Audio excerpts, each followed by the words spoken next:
Taste the Daily.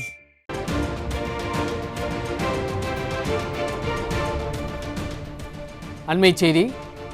Tiruppur மாவட்டம் மணியக்காரம்பாளையம் பகுதியில் உள்ள பனியன் நிறுவனத்தில் பயங்கர தீ விபத்து ஏற்பட்டிருக்கிறது. அதன் விவரங்களை வழங்குவதற்காக நமது செய்தியாளர் பாலசுப்ரமணியன் இணைந்திருக்கிறார். அவரிடம் கேட்கலாம். வணக்கம் பாலசுப்ரமணியன், தீ விபத்தானது எப்படி ஏற்பட்டது? விவரங்கள்.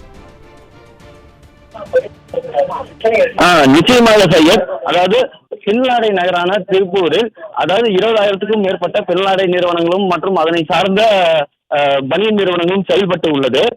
இந்த நிலையில் இன்று மணியக்காரம்பாளையம் அருகில் உள்ள முதலிபாளையம் சிட்கோ பகுதியில் பின்னலாடை உற்பத்தி செய்யப்பட்டு அதை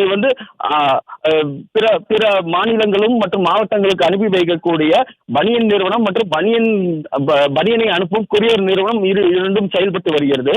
இந்த நிலையில் இன்று காலை சுமார் 9 மணி அளவில் அந்த பனியன் நிறுவனத்தில் ஒரு பொருத்திலிருந்து புகை மூட்டமானது வெளியே வந்தது. இதை கண்டு அதிர்ச்சி அடைந்த அந்த நிறுவன தொழிலாளர்கள் சுதாரித்துக் கொண்டு அனைவரும் வெளியேறினர். திடீர் கண்ணிமைக்கும் நேரத்தில் தீ மளமளவென பற்றி எரிந்தது. இதனால் பனியன் நிறுவனம் மற்றும் பனியன் அனுப்பும் கொரியர் நிறுவனம் இரண்டுமே மளமளவென தீ பற்றி எரிந்து பல கோடி மதிப்பிலான பொருட்கள் எரிந்து சேதமாகியுள்ளது.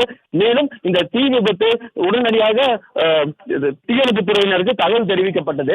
தகவலை அடுத்து திருப்பூர் தெற்கு காவல்துறையினர் விரைந்து வந்தனர். ஆனாலும் இரண்டு வாகனத்தில் வந்தும் தீயை அணைக்க முடியாததால் மேலும் திருப்பூர் வடக்கு தீயணைப்பு நிலையத்திலிருந்து மேலும் 2 வண்டிகள் வரவழைக்கப்பட்டுள்ளது.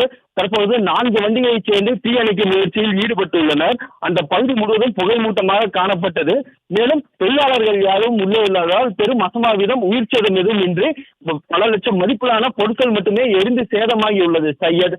மேலும் இந்த தீ விபத்து எவ்வாறு நடைபெற்றது, மேலும் இதற்கான காரணம் என்னன்னு குறித்து காவல்துறையினர் விசாரணை மேற்கொண்டு வருகின்றனர். சையத்.